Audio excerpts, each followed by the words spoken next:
so that we can do it right. Yes, absolutely, absolutely. I'm sorry about that. Yes. Tell me a little bit about your background. Like, have you been in the industry, or you are in the Um, healthcare field? I'm actually a nurse, Okay. so and I mean I've worked at like some assisted living, but Hmm. as a nursing assistant. Okay. So I Are kind you? of have a little bit of like the bedside of the Yes. business. But when it comes to like the administrative and all that, I'm a novice. And Okay. my husband have done like the group home setting too. But it's just the administrative part of it that we're really not sure how to do. But the hands-on, I'm pretty sure we both are capable of handling. But this is a different ball game. So Yes, definitely. Okay, great. Um, yeah. I mean, we have a lot of information. Hopefully, we'll be able to help. I'm sure we will. Especially getting it started from the very beginning. It's an exciting point for you when you're first getting started. I mean, it's very exciting, especially like the first year or so. You have a lot of energy, a lot of momentum you're trying to create, but without the proper, you know, direction, it's kind of you can get like when I started, I didn't have any kind of guidance, so I was all over the place. So hopefully this helps you give you guys some structure and some guidance and some organization more than anything. amen. Amen. Can we talk about the people who were on last week? I keep saying last week, but the last training, or did you if you've seen a recording, can you tell me about if anything that you've done anything between last week and now, or the you know what I mean? I just kind of like the accountability portion. I just want to hear what have you guys been working on in the last 2 weeks on your business? Anybody can go first. If it's nothing, then there's nothing. But yeah, I want to know. Well, this is Francia. I've been going over the rules and regulations for Georgia. Going back over everything because I forgot from like what was that 2 years ago when I was first starting to get the license. And also, I've been reading E Myth. Great book. Definitely recommend everybody reading that book. So A mix. yeah, A the E myth. Myth. Yes, the Okay. one that Alan had recommended. It's a great book. Okay. All right. Yeah, that's about We'll it. get it. Okay, have you joined Alan, let me tell you the Facebook where group? we are. Yeah. It looks more like your personal mixed with business. Is that the right one?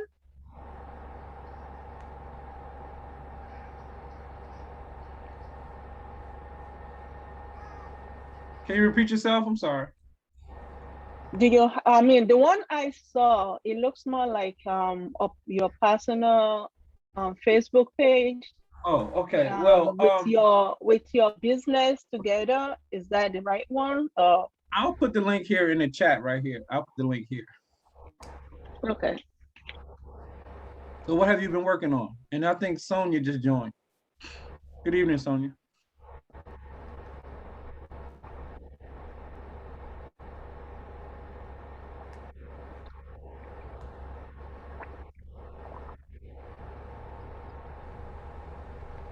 Sonia, can you hear us? Okay. Well, moving right along. She said, Francia, is it a Pierre? What would you prefer me call you? Maybe your name, right? Yeah, Francia. but it's yeah. You can just call me Francia. Okay, Francia. I don't want to keep messing with And no, it's it. fine.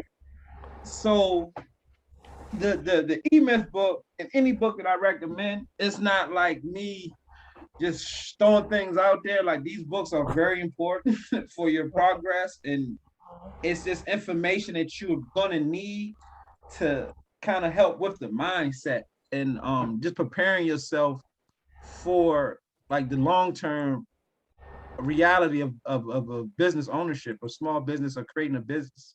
Period. Those books will help you better understand the different challenges you're gonna face over time. The E-Myth is very important because it helps with the mindset and separating your thinking from an employee, an employer, a technician, business owner, a technician, the person that actually, so like she was referring to earlier, the bedside skills versus the business owner skills. And there's skills for each position, obviously. So very important book, and I suggest everybody read it. And any book that we recommend, I would suggest at least giving it a chance.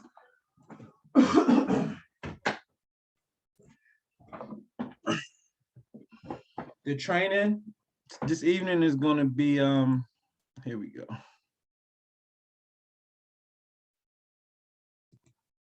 Okay, I think we went too far. Let's see.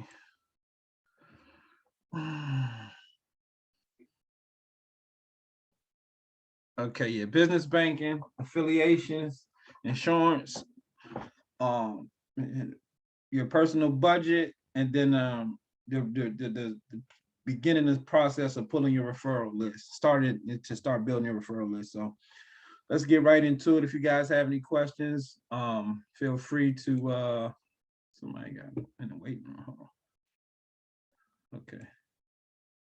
Okay, I think that's your husband, Esther. So he's in. Was he able to speak, and would he want to introduce himself? Either way, I don't think he has his audio connected. All right. Maybe not, but his name is Joseph, and Joseph. Okay. Yeah, we're in here together. So all right. So we'll double back towards the end if he wants to, introduce himself. All right. Sure. So this is what we're going to discuss this evening: business banking, affiliations, insurance, and your budget. And then finally, we're going to get into pulling a referral source list off from your state's directory. We get it straight from the state's websites.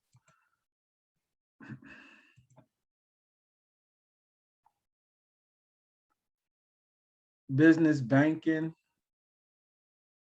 The whole idea here is to focus on becoming bankable. I've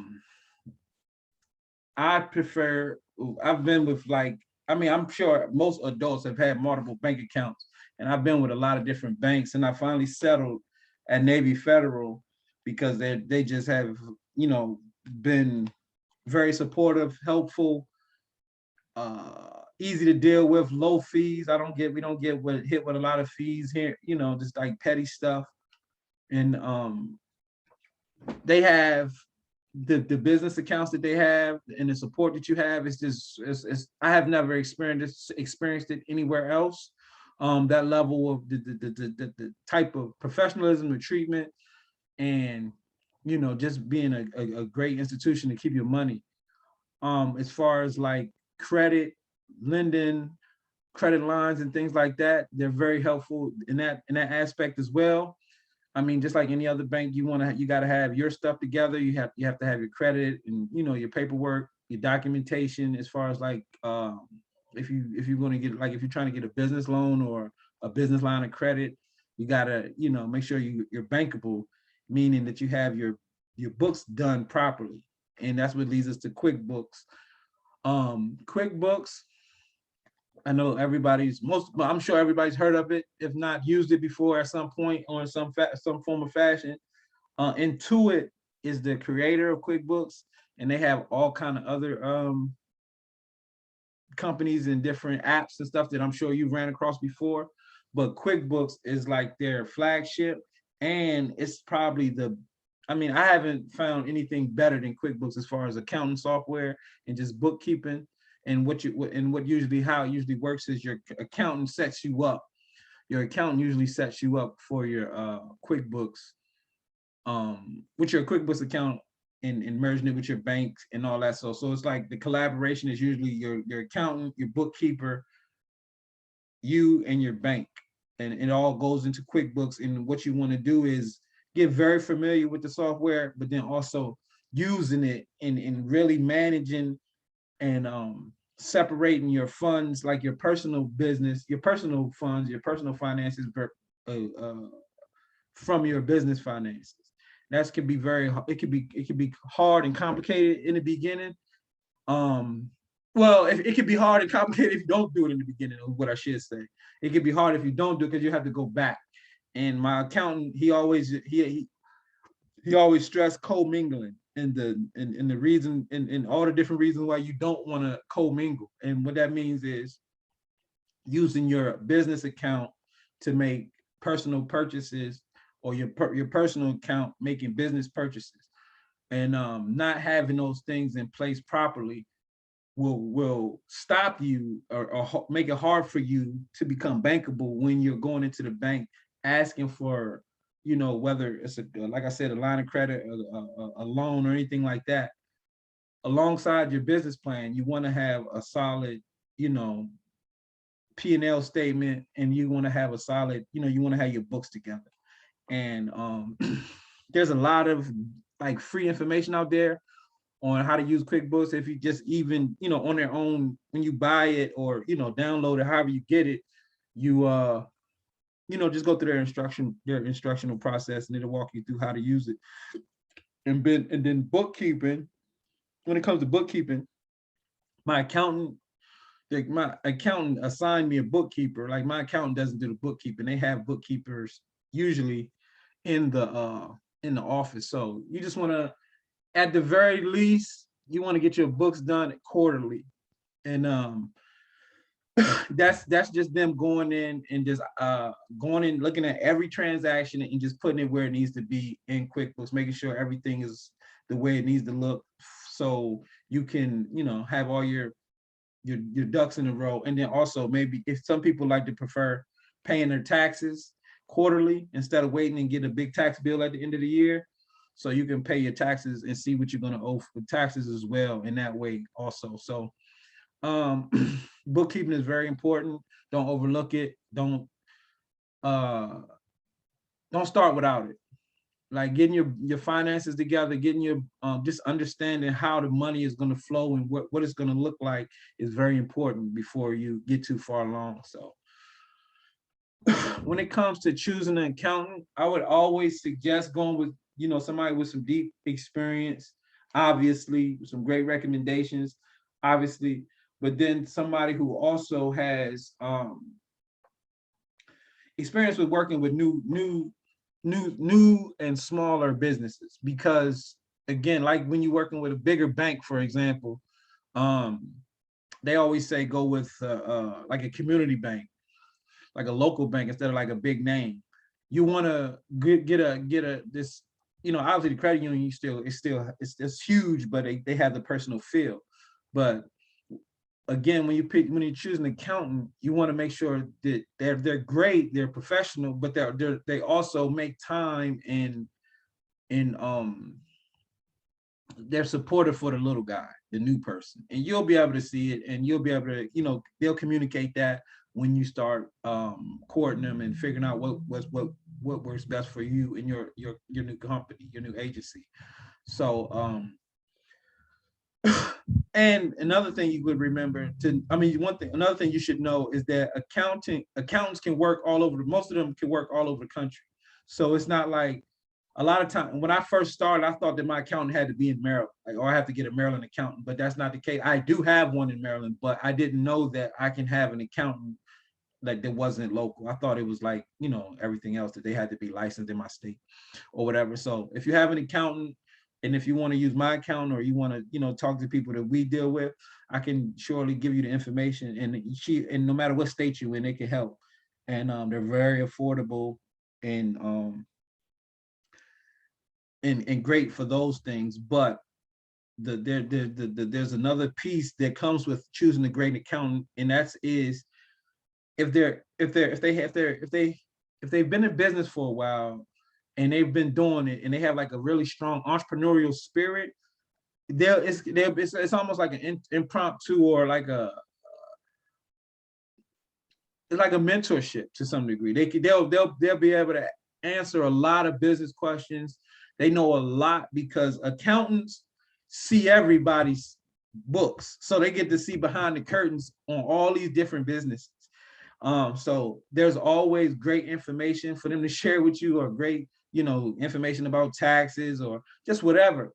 But you have to you have to ask, and don't be afraid to, speak up or ask for different things, and say, hey, look, do you have any suggestions or any ideas? Or are you working with anybody else in a similar industry that, you can give me some insight on some of the things that I should be doing? Not any one particular thing, but just in general, you can ask these kind of questions of your accountants.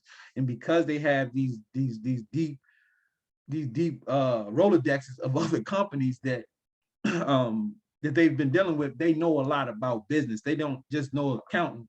They understand marketing because they can see what's working. They can see where their clients are investing in marketing.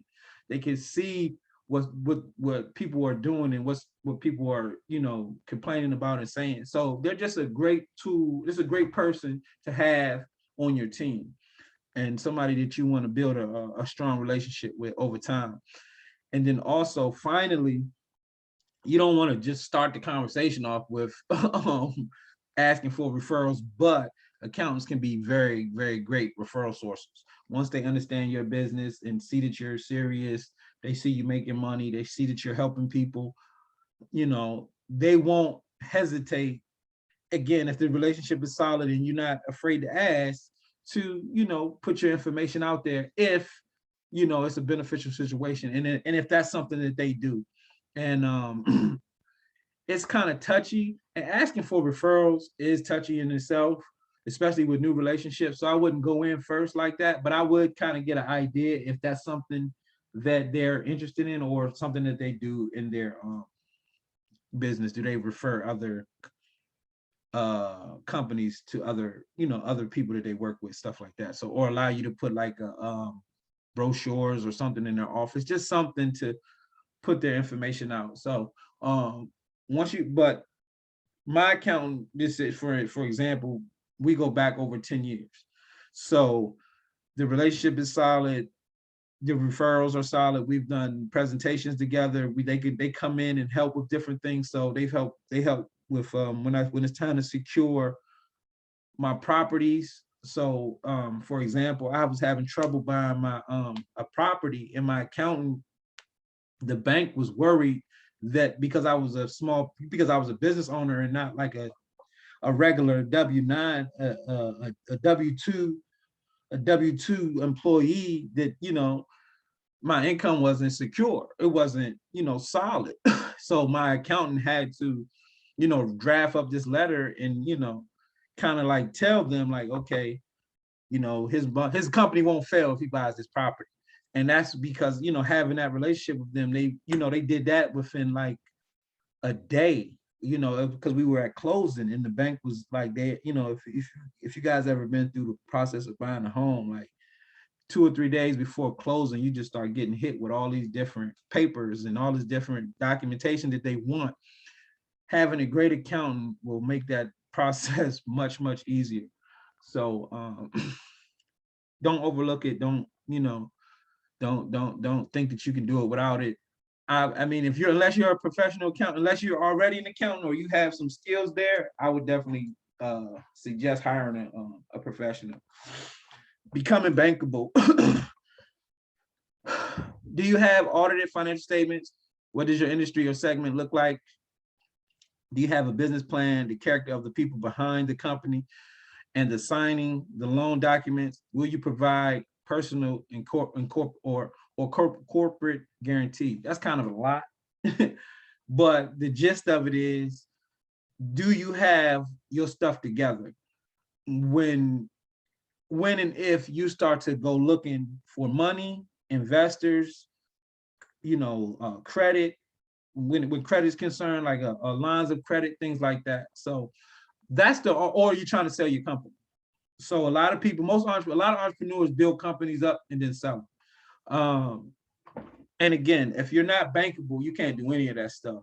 And the basics are paying your credit, just having, personal credit is all you have in the beginning when you first start your business. So they're going to go off your personal credit. And then, after your company is what they call seasoned, at least 2 years, and you start establishing credit through your LLC or what your company's name, that entity, start developing that credit for that entity, it's all on you.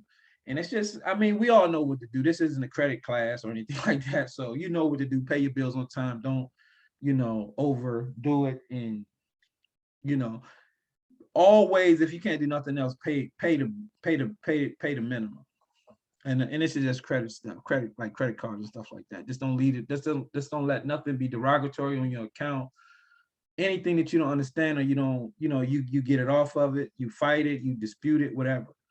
But protect your credit score, it's everything in the business world.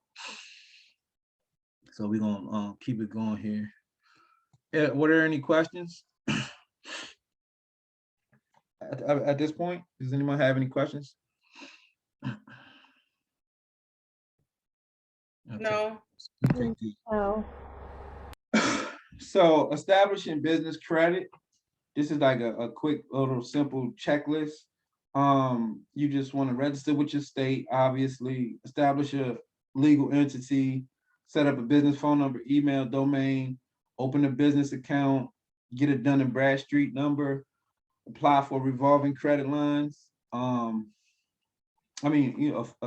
Revolving credits, different types of credits.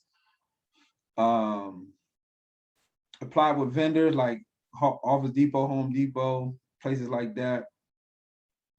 Pay the statement balance each month. That's what I was saying. Just your statement balance, whatever you spent on that credit card, pay it off every month. Never let it, if you can, NAV, the credit app, that's awesome. I recommend getting the NAV app. It's an app for building business credit, and it'll kind of like send you like prompts and stuff like that on things that you should do next based on your credit profile. Once you sign up with them, they're going to ask you when you're signing up with them, they're going to ask you a series of questions that will lead to prompts so you can get established with them. And they'll, based on what you put in there, they'll start sending you different credit cards, lenders, and different things like that who will possibly work with you. I wouldn't suggest jumping on any of it in the beginning, but doing the things that they say do. Like if you don't have no credit and things like that, get secured cards and stuff like that. But just because they do send a lot of stuff, like applying for everything that they send is not a good idea, is what I'm saying. If it's not nothing really solid that you're going to need or use, just don't be applying for everything on there, because they do send a lot. And then be very protective over just inquiries in general. Anything that's going to, hit your credit, you don't want to just keep doing that all the time. And then again, learn to implement QuickBooks. Real simple stuff here. But it's easily overlooked. And if you don't do it, you'll have to go back, or you'll just be in a bad way when it's time to, get certain things done. All this stuff is just the early stages and the things that I wish I would have did when I first got started.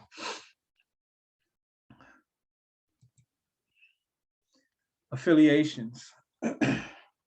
Very important.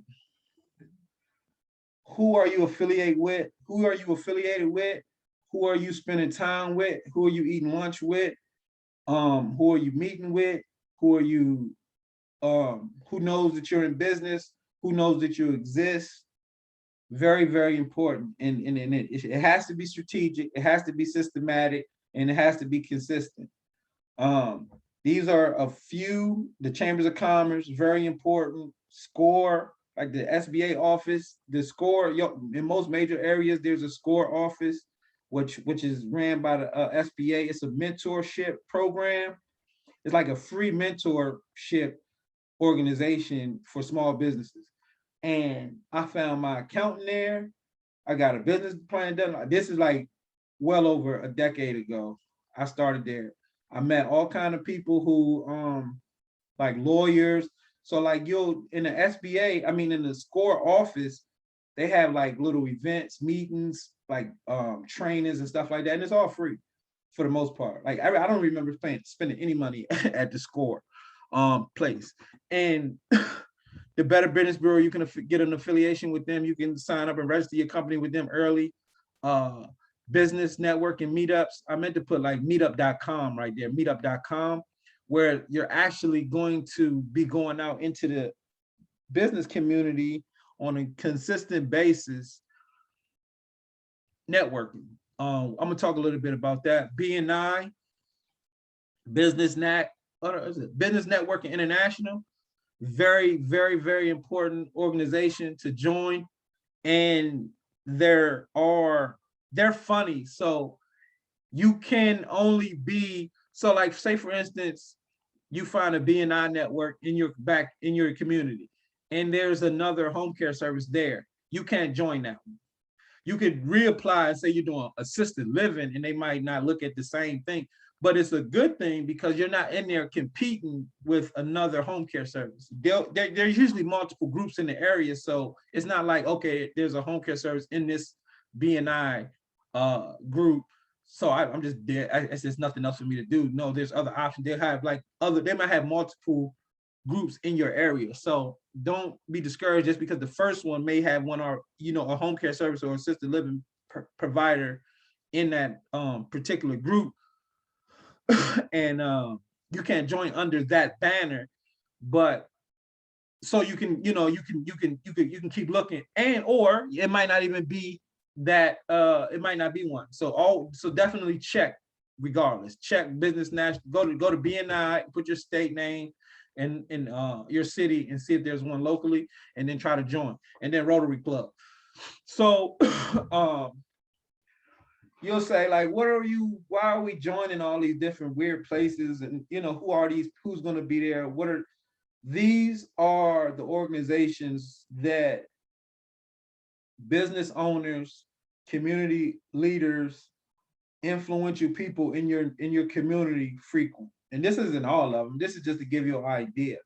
But you definitely, if you don't do nothing else, you want to join your chambers of commerce, you want to join your SBA, you want to join, meetup.com, you want to get on meetup.com and start joining all the business groups in your area, but the ones that are meeting regularly.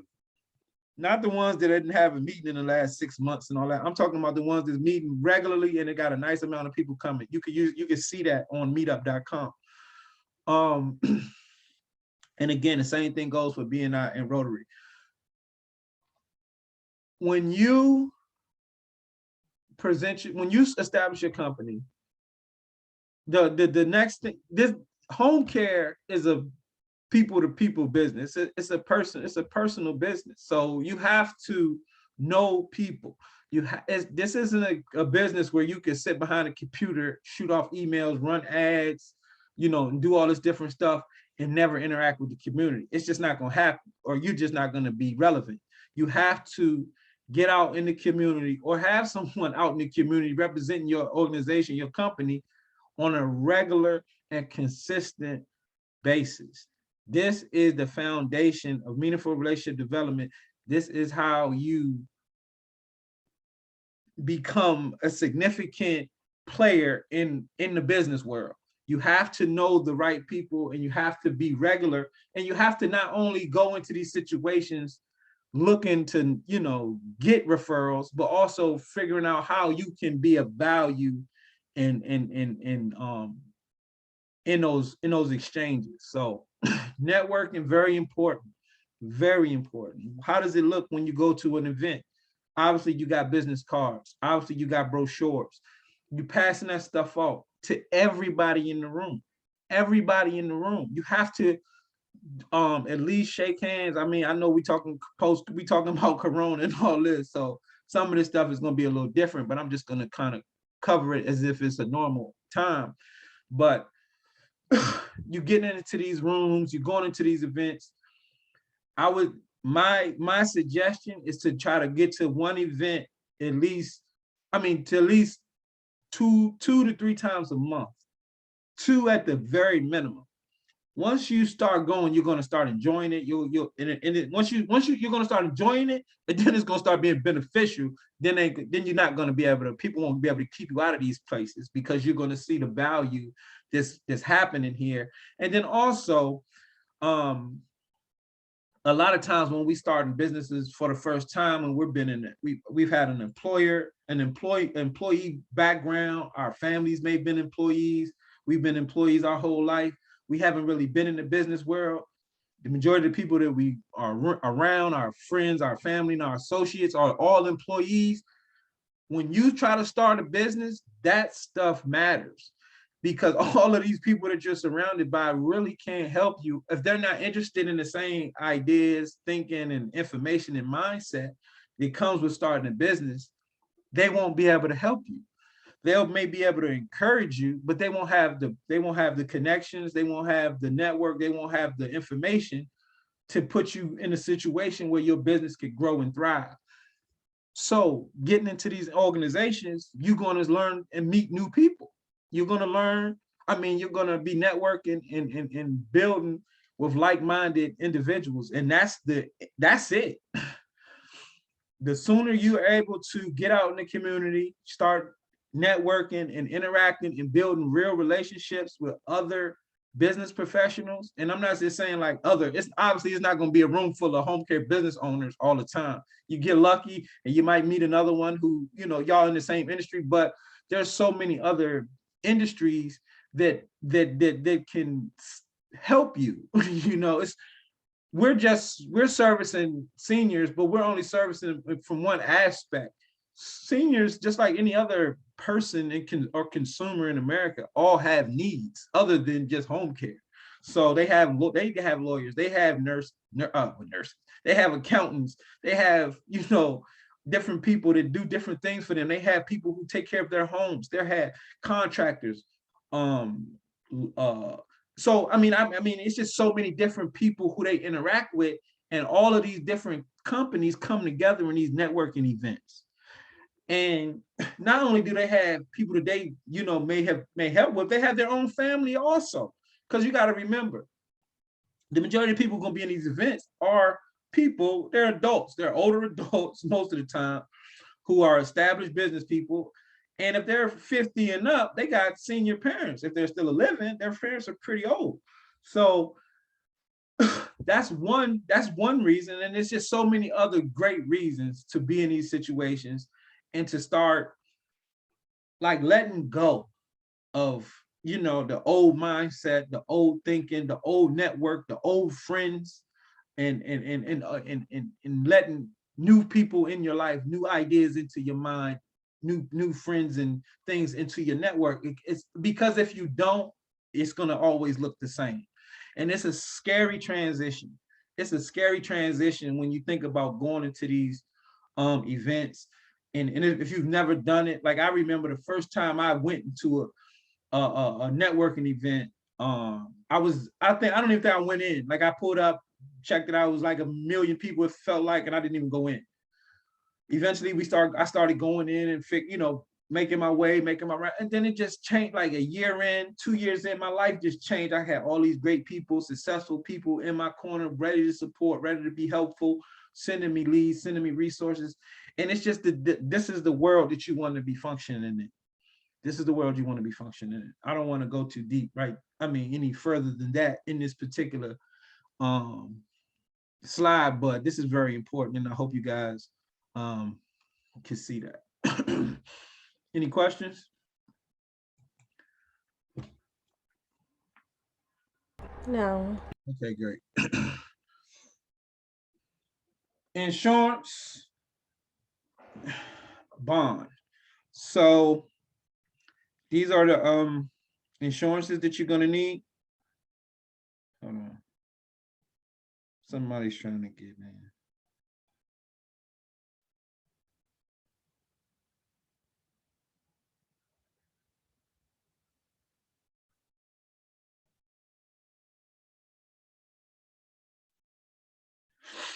These are the insurances that you're going to need. And most of these insurances are all part of the same policy. I just want to give you guys a quick breakdown on what each is. So let's do this real quick.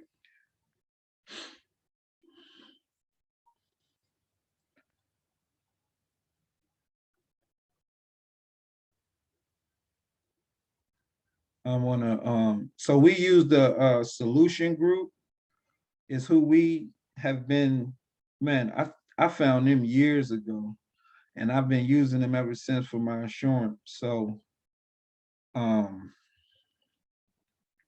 care and assisted living.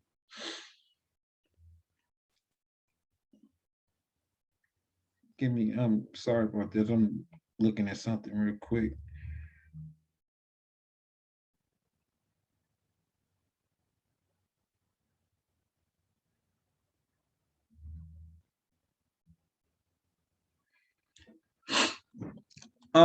General liability. Alan, what's the name of the insurance? Oh, the you solutions mentioned? group. The solutions group. Solutions group. Yeah, Thank you. the solutions group. It's called their website is Home Health INS, like insurance, ins.com. Home Health INS. INS. But you can put the Okay, solutions group, insurance, and they should come right up. thanks. Mhm.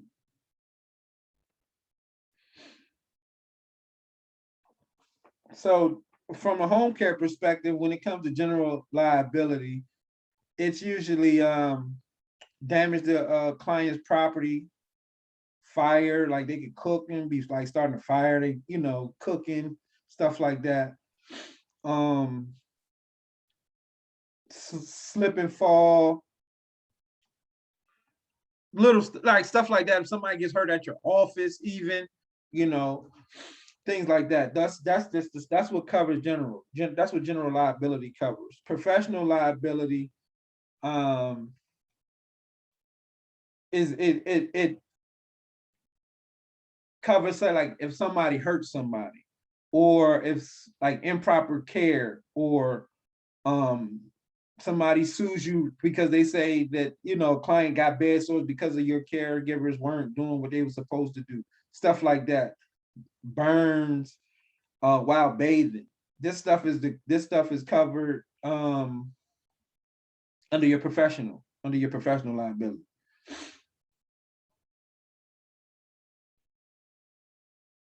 Non-owned auto liability.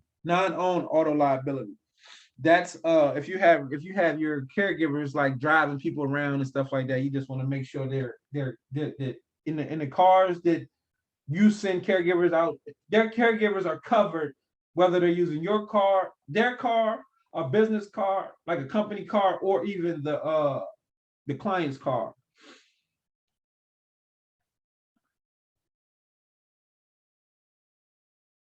They're covered. So if they get in accidents and stuff like that. I had an incident one time where one of my caregivers was driving the family's car and she didn't know that I didn't know neither. But Progressive has some kind of something on the car. Like the Progressive insurance company, they put some kind of gadget in your car so that they could track your driving. And if you're speeding and stuff like that, or if you're following all the laws, you're a good driver, your insurance rate will go down. So that's why people were using it. But she didn't know the thing was in the people's car. I didn't know they were in the car. So we get a call from Progressive. the family gets a call from Progressive, and obviously the family called us and said, hey, look, the caregiver that is driving in our car, we had got some information from Progressive, the auto insurer, that they're speeding. They're speeding often. And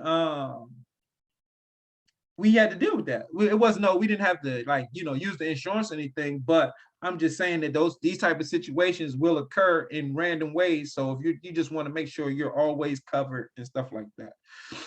No matter, and in the company that I'm sending you guys to, this is a package. So you won't have to say, oh, I need general, I need this. This is a package. So even with the bond included. And the bond is for like theft, jury theft, pills, if they take people's pills, they take their jewelry, they take their money, credit cards. I've had, sheesh. Now you guys understand the industry that we're in. We're not paying, we don't hire, like, we work with low wage workers, and low wage workers, sometimes can be pressed for money. And and people with press for money sometimes, resort to theft and stealing and things like that. And you're not there all the time. And you want to make sure this stuff is covered. I've had caregivers wipe families clean almost. And credit cards came up missing, jewelry, things like that. And it's like, no matter how many background checks you do, and things like that, references, you just never know. So you make sure you cover it. We try to keep at least a $50,000 criminal bond at all times, just so in case of this stuff happens, you'll be ready. So I'm not just saying it to be saying it. This stuff is legit, and I would definitely suggest you having it. And again, the reason why I'm telling you this stuff now in the beginning is because I had some of these things happened to me, and we weren't ready. So workman's compensation is okay. The way workman's comp, the majority, 90% of my clients are my employees are 1099. So in Maryland, if I got 1099 people, I don't need workman's comp, so I don't get it. So that's just what it is. I don't use it because I don't need it. Because in my state allows me to run my business as have all my caregivers as 1099s instead of W-2 employees. So these different insurances, all these different types of insurance are there. What we pay a year, it's like almost 2,000. Oh, it's over 2,000. It's like 22 or 2,100, and they will do a payment plan, so you can get it like finance. So I think you put like a third down or a fourth down, and then you make payments for like 2 or 3 more payments or something like that. But they'll work with you, so you usually don't have to pay it all up front. Now,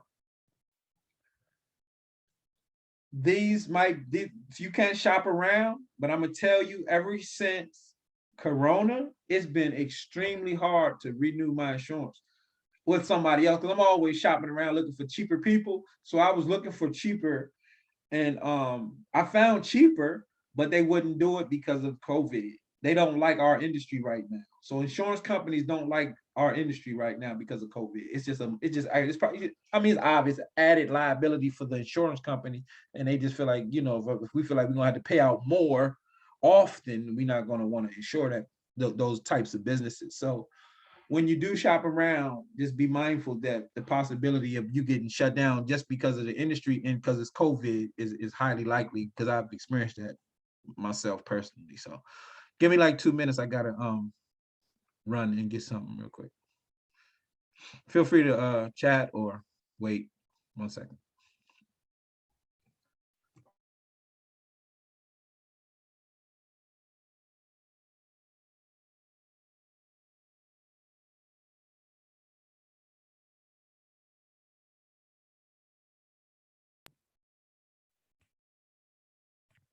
Hi, this is Sonia. Is everybody on the call doing home health care or the assisted living? I'm doing home care, private home care. We're looking at both. Okay, you're doing both. Okay. We're looking at both. Yeah. Okay. Yeah, but I might plan to do assistant living later on after the private home. So the same format would go for both. Yeah, it's from according to what is sent out. Mm-hmm. It looked like it has information on both. Okay. So, which is a good thing. Okay. Thank you. Sure. No problem.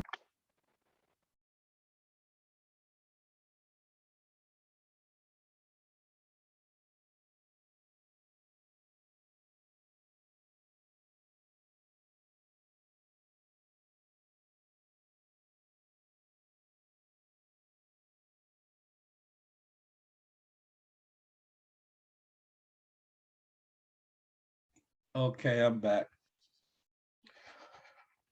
Were you able to find the solutions group? If so, post the link in the chat here. And then also, if you can, post the link in from the Facebook group, if you can, if you guys want to help me out. So the one lady can get into the Facebook group. The link. Or I'll do it in the end, at the end. And it was also in the email that I sent you.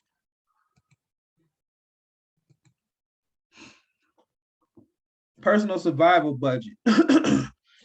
I think it's very, very important that you got your numbers together. If you can't, and this is a hard pill to swallow, especially for me, because it was just a reality that I had to accept. Like, if you can't manage a house, if you can't manage your own personal finances, you can forget about a business. I mean, that's just what it is. If you have, not saying that you can't learn, but if you don't have an interest in learning and you just want to do it your way and think that you could just, it's not gonna happen. You can't freestyle this stuff because it's just too many variables, and it's gonna be a lot of waiting. It's gonna be a lot of downtime. It's gonna be a lot of it's gonna be a lot of like slow times where money's not just pouring in. And then when money's coming in, what are you going to do with it? These questions are all questions that you want to make sure you have answered before you get there. So you definitely want to have a clear picture of your personal budget. And then, that's when you can start looking at, okay, what can I cut out? Because when you start a business, you can't just, you usually, most people can't. Now I'm talking to, people who, working class people. I'm talking about people who got, trust funds and things like that, money just laying around. People gave them stuff. And, that's just not my experience. And people on here, I'm sure it's not your experience. And if it is, I'm not coming for you. That's just not my experience. So what I'm saying is this. I wasn't,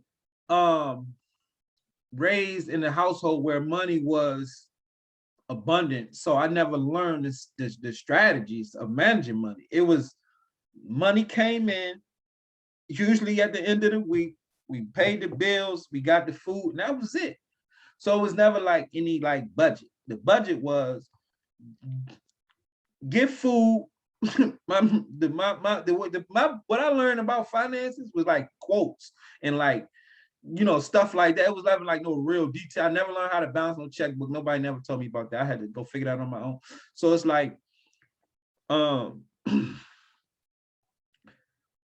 mother used to always say, my mother said it through my grandfather. She said, your grandfather used to always say, pay your rent first. Pay your rent first. Like stuff like that. So I'm just saying that to say, like, I didn't have any financial literacy whatsoever. And not having that it was like I didn't know what to do. I didn't understand like what I knew I had to pay my bills, just basic survival stuff. But then what? If there's a surplus, if I have an extra, certain percentage on my check every month or week or every pay period, am I saving it or am I investing it? Or what do I do? So creating an outline and just getting a image, a picture, a snapshot of your finances, and then starting to set goals will give you, like, put you light years ahead of, if you don't, ahead of yourself. We're not gonna talk about anybody else. It's gonna put you light years ahead of yourself if you did it without it. So I just suggest taking the time. I'll post the link to this actual spreadsheet. This is a spreadsheet. This is just a screenshot of a spreadsheet. These are generic numbers I just plugged in there. And, spend some time getting your budget together. Spend some time, and then also starting to figure out what you can cut out. I would suggest the first thing I would suggest cut out is streaming services or any subscription services. Subscriptions are killing us, are like slow money sucking, program that everybody's on, it seems like, and that they figured out it worked so well, so not everybody's trying to get you on a subscription. Whether it's Netflix, Amazon Prime, you know, and the list go on and on and on.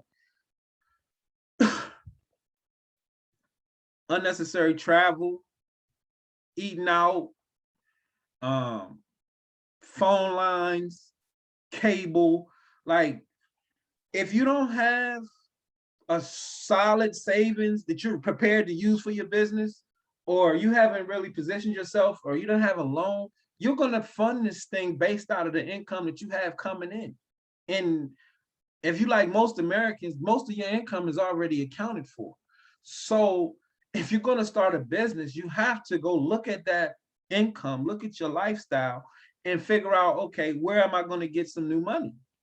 You know, where am I going to get this new money? I'm going to have to cut out habits. Habits is another thing you got to start. You know, we all got habits, like whatever it is. I ain't saying that you an alcoholic, but I'm just saying we all got habits. Like sometimes, you know, good things could just be bad for you financially. So you have to, you know, look at, you know, what you're doing monthly. The best place to look is your bank statement. Your personal bank statement is going to tell you what you're doing with all your money, where your money going. And if you're doing great, you budgeting, great person, that this, you don't need all this information. For the people who like me, who as soon as the money get in their hand, it started burning a hole in your pocket.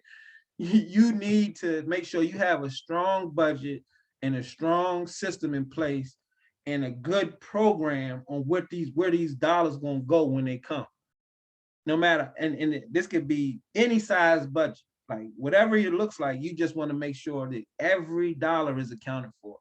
So that's it. There's nothing real complicated with that. I just wanted to drive this point of seeing your personal budget, your personal finances, finding places where you can cut expenses, cut costs, monthly, you know, expenses, and start funneling that stuff towards your business and putting it in, you know, things for expenses for your company.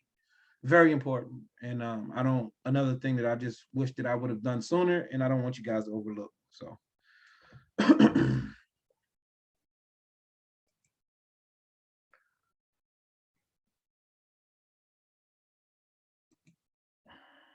this slide should have been first, maybe. I don't know. Anyway. Pull referral. So the referral source list. I like to these are top referral sources. These are the top referral sources here. I'm trying to push this and this keep doing that. Sorry about that. Let me get this, trying to get this little thing out of my way. Y'all can't see it. Okay. So hospital discharge planner, home health agencies, hospices, skilled nursing facilities, assisted living facilities, adult daycare facilities, rehabilitation hospitals. These are what they call the top referral sources. And if we have time, I don't think we're gonna have time. We already at 6 to do the I'll give you guys like a couple slides, but we're gonna talk about the top referral sources. But I mean, on the survey that I have for you guys, I was gonna show you. They have this outline, like the top referral sources each year to come out. Is in the benchmark study from Home Care Pulse. That's what we were going to take a quick glance at. But these are the people that these are the locations for your home care service and your assisted living business that you want to become. Say, for okay, the hospital discharge planner. You have a hospital in your backyard. There's a hospital in most American communities. You have quite a few hospitals that you got access to. You have to go in that hospital and start building relationships with the discharge planners. That's not a very simple. Who is this? That's not a very simple task. That's a complex task that you ask. That I'm saying there, but you have to do it. And once you do it, you can begin to develop the relationship and start receiving referrals. There's two things that makes them choose you. It's who they like the most and who they remember. So what does that mean? You have to be there often, and you have to make them, you have to be nice, and you have to be somebody who is not only just being nice, kissing, but you know, caring, meaningful relationship, meaning how can I help this situation? How can my agency, what can we do? Hospitals, number one thing is they want to slow down, you know, readmissions. So that's when you're talking to a discharge planner, they've heard it a million times before, but you want to make sure you're communicating with them about different things that can be done to lower what your company could do to help them, you know, help the seniors not coming back, you know, for the same thing over and over again, right? So, but that's one part of it. And this isn't this isn't the place for me to kind of go here, but since we're on this slide and we're talking about referral sources, I'm gonna kind of go here a little bit. But the discharge planner, you have the regular stuff, right? The regular stuff that, you know, any agency will come in there and say to a potential referral source. But then there's another level, and there's another layer that you have to get to become to develop this relationship. It's gonna have to get personal. And the best way to get personal is to talk about yourself. Talk about your kids, talk about your family, talk about an event that you got coming up. Casually sliding this stuff into these conversations with these different people. Casually sliding this stuff in, getting information. Oh, that's my birthday. Oh, that's my kid go to this school. Oh. And guess what we know with all this information? We're remembering it. We're note-taking. I'm not remembering. We're note-taking. You want to know their birthday. You want to know their kids. You want to know what's going on with them. So we can use this information when we come back to be remembered. You remembered that their kid was graduating next year, or they, you know, their birthday was this date. So you got them a birthday card. Nobody else even knew it was their birthday, or nobody even cared, obviously. You know what I mean? Another potential home care service. They're not gonna, most of them aren't doing this. And the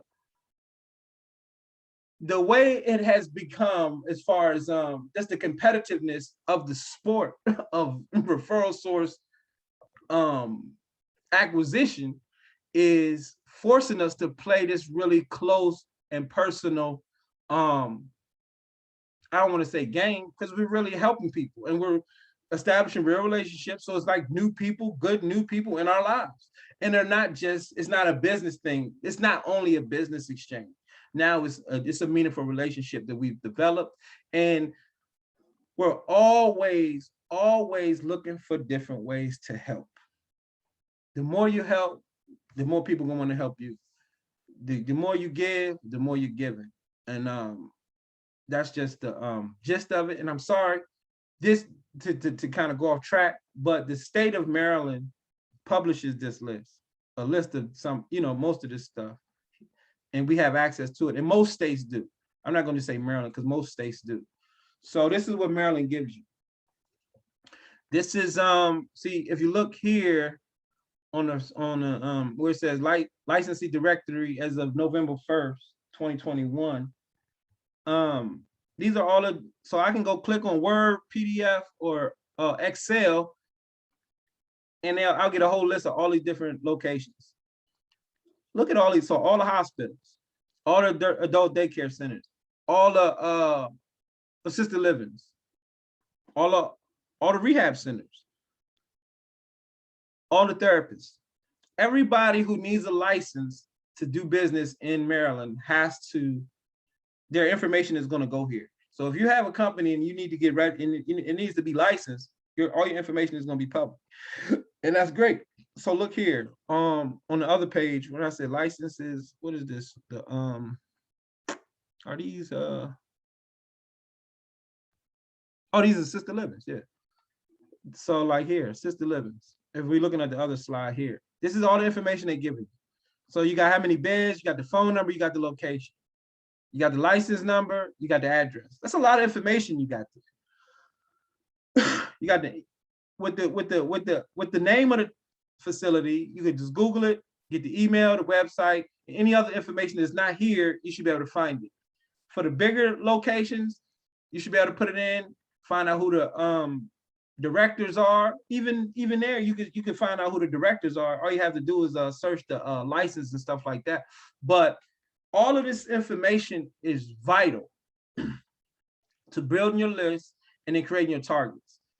Once you get a list and you say, okay, I'm gonna just focus on hospitals for now, or this month I'm gonna focus on hospitals. I'm gonna start developing relationships, and whoever we're going to, you want to be making sure you want to really be hitting 20 to 30 locations a week if you can, and hitting them in multiple different ways. It's not just one way or the other.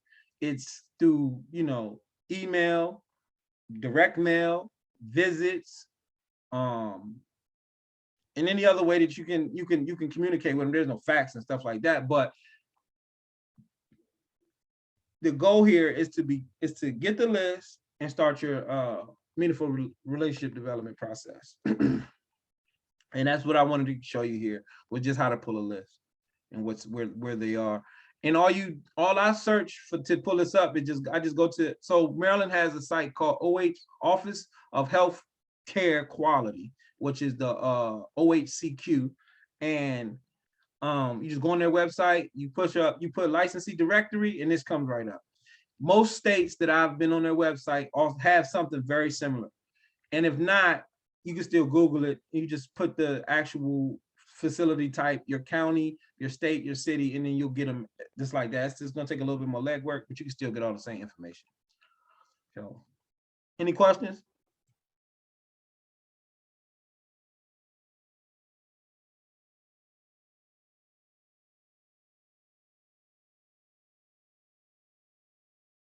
Can you guys hear me? Yes, we can hear you. Okay. So if I say any questions, you can say no. Then that'll help. I know you know. Yeah. No questions.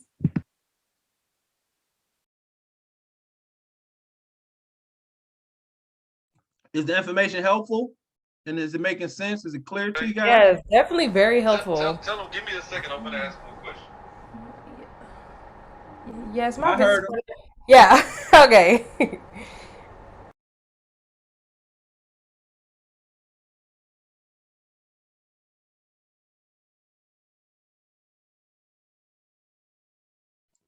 Is he on? Is he going to speak?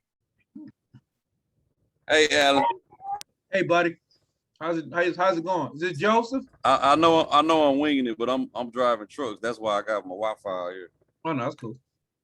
But yeah, I heard some good information. You got some extraordinary information, because from what I was hearing, you was telling us about I guess how to approach them from the sales perspective, right? And I guess you was explaining how to go about, I guess, building that rapport with them so that we can, because I understand in this industry you have to make people comfortable, because we dealing with some sensitive matter. We dealing with people's parents. We dealing with elderly people. They don't like to change up a lot. So yeah, that information, all of the information, that's extraordinary information, man. I just wanted to ask you. So when we go about speaking to these people about these different topics, are we going to be in person, or are we going to be sending emails like email templates, or are we going to be doing cold calls and reaching out to, I don't know, like a doorkeeper? And who would the doorkeeper be? Would it be like a social worker, or would it change? Would the name of the individual who's the doorkeeper change sometimes? Thank you. And for appreciating the information. You're saying it's great. I'm glad you appreciate it. I'm glad you're getting something out of this. And first I want to say thank you to that. And then to your question, all of the above. You're gonna do everything you said. You're gonna call them, you're gonna visit, you're gonna send email, you're gonna send letter. You're gonna do anything and everything you can, because you can't know exactly what each situation is gonna be different. You know what I mean? So you might have a phone number and that's all you got. So you get, now you cold call. And you might have an email. Now you email it. If you had an address and you have and you can schedule an appointment, it's gonna be a lot harder now. But then you can go in because because COVID, you go in and do a face-to-face. You can set up a Zoom. You know, anything that you could do to speak your piece, but also create an environment that you can be able to get there. See, this isn't this for this. The question you asked is a marketing sales, like more of a sales question, and that's not what we're doing here. But I'm gonna answer it. So what we're doing here is the most important thing is not to. You said, do we telling them? We're telling them who we are. We're telling them what we do. But the very important thing is to find out what they need. Okay. That's the biggest thing that people mess up when it comes to sales and just doing business in general. You talking too much. You gotta listen. I want to listen. And then you listening in a way that you're not just listening to what they saying. You trying to read between the lines, because the information they're not usually going to tell you. This is more like a consultation tip than a referral source tip. But the referral sources will also have tales as well. Like they'll be telling you stuff in between. So you know, the more you doing it, the more you start interacting with, you know, families and potential referral sources and stuff like that, you'll start to see similarities and start seeing things repeat themselves. But the most important thing to do, so the question, to answer your question is yes, you're gonna do all that stuff. But the most important thing is to get to know them. Not, you know, you definitely want them to know you. Obviously, that's why you got your brochures and you know, you tell them about your website, your references and things like that.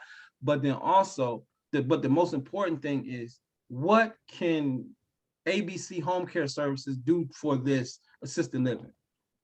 What can we do as an agency for you as a referral source? How can we help your job? How can we make your job better? And you won't they won't always have the answer.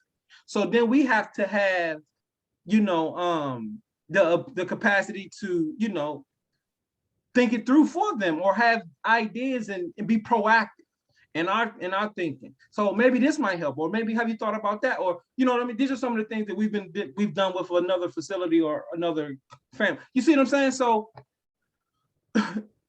you're going in there in a way that most people usually don't, that you as a service, like legit, like I'm here to serve you. And that's it, man. And getting caught up in like the sales techniques and the strategies and all that stuff. You need strategy, you need techniques. And it's basically just knowing when to shut up and when to ask questions. And knowing when to move on. So we're gonna get to all of that, but yeah, it's a whole idea behind. Once you pulling the list is just the preliminary. Like, I mean, obviously, right? So, but once we get this list, we're gonna get our targets. We're gonna go after the most important people, or the people with the highest potential for them to work with us, and then we go from there. So that's it, man. Hopefully, I mean, that was a long, drawn out answer. No, that was perfect. Thank you so much. Anything else before we go on?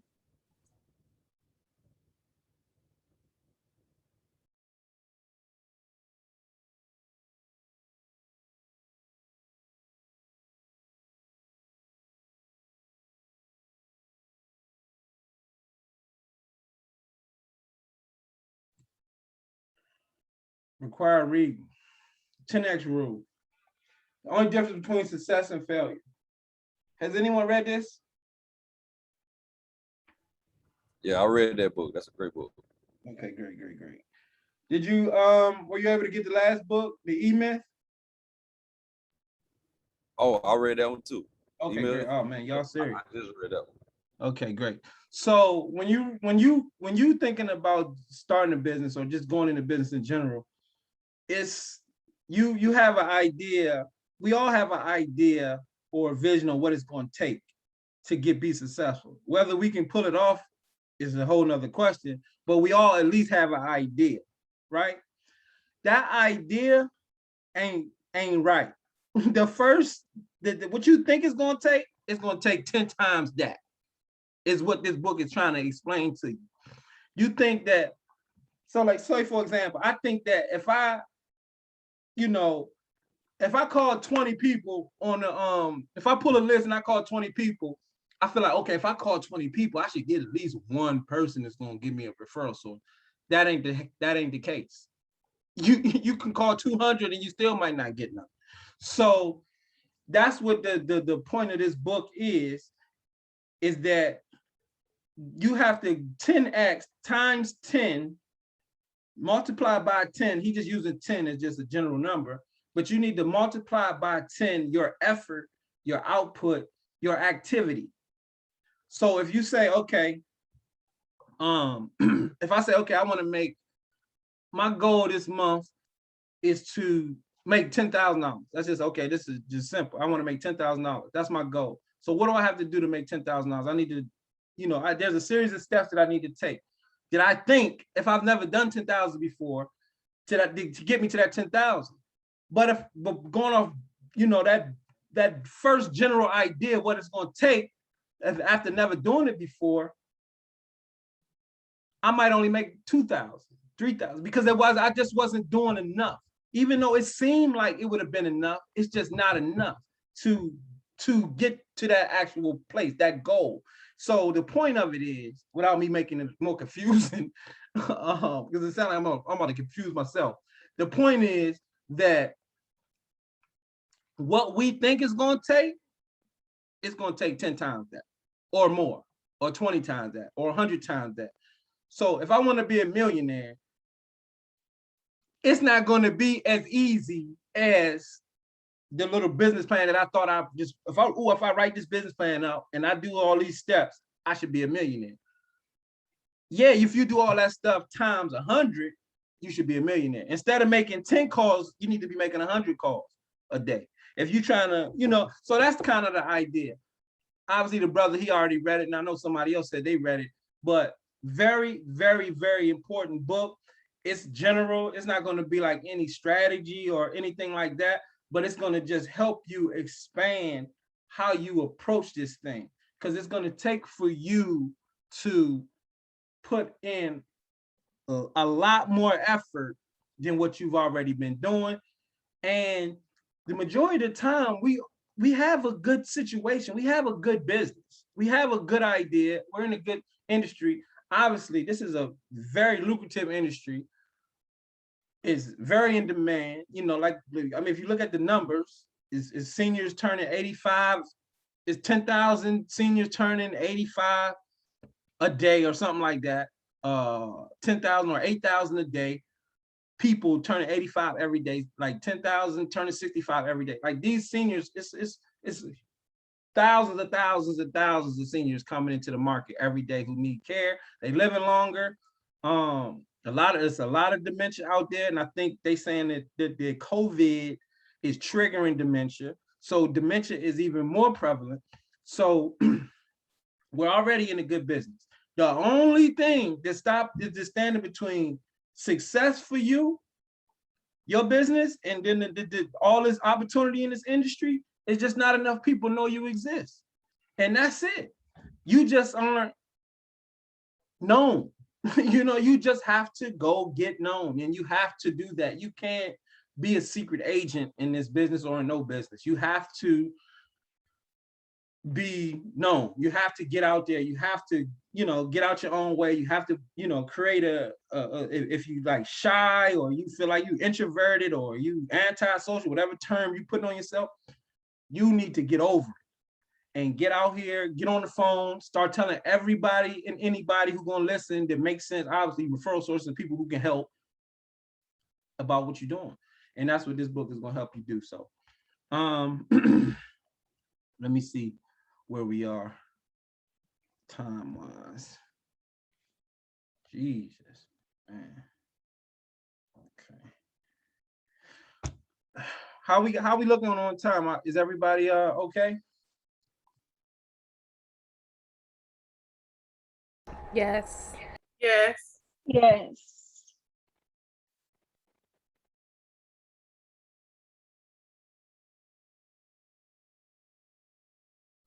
Okay, give me 1 second.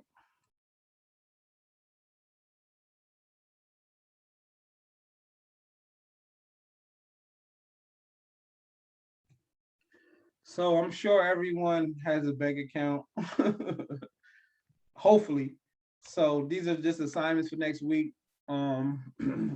Get a bank account, business account,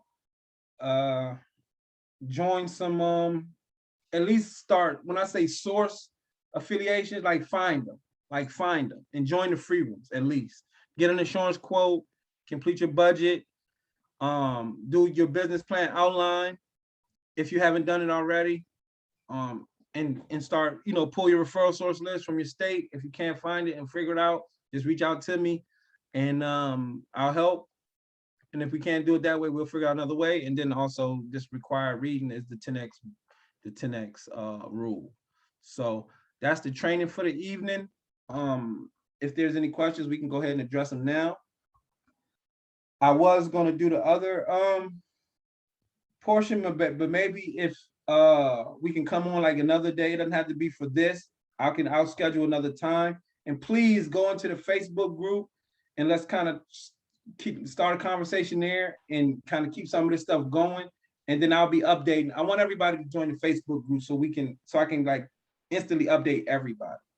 Can you link it like you said, please? Yeah, because somebody I'll put the link in there now. 1 second. So thank you.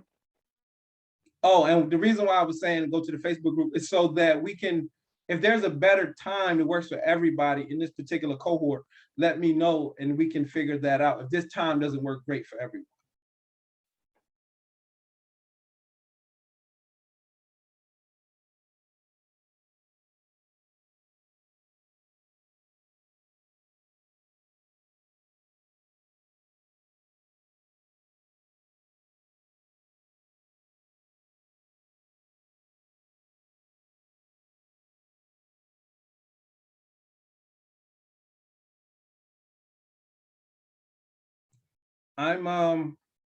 Feel free to ask your questions or comments, concerns. And then I also wanted to say, if there's anything that you guys feel like I should do different, I could do better, if, whatever, just let me know.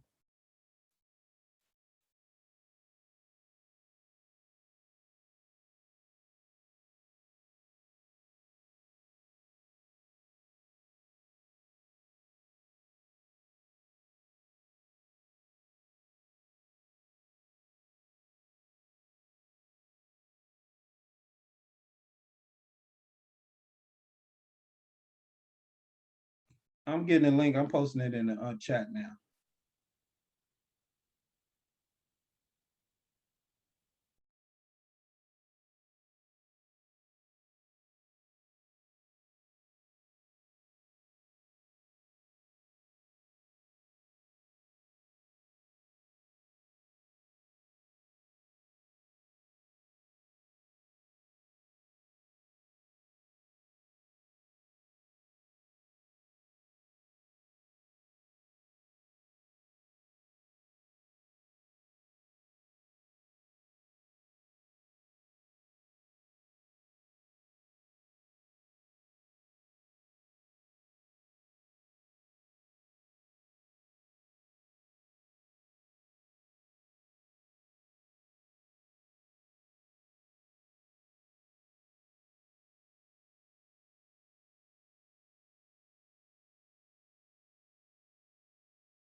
Facebook link is in the chat. If you guys don't have any questions or anything like that, we're gonna hop off here for the evening. Let me show you real quick what we're gonna look at. I'll pull it up here.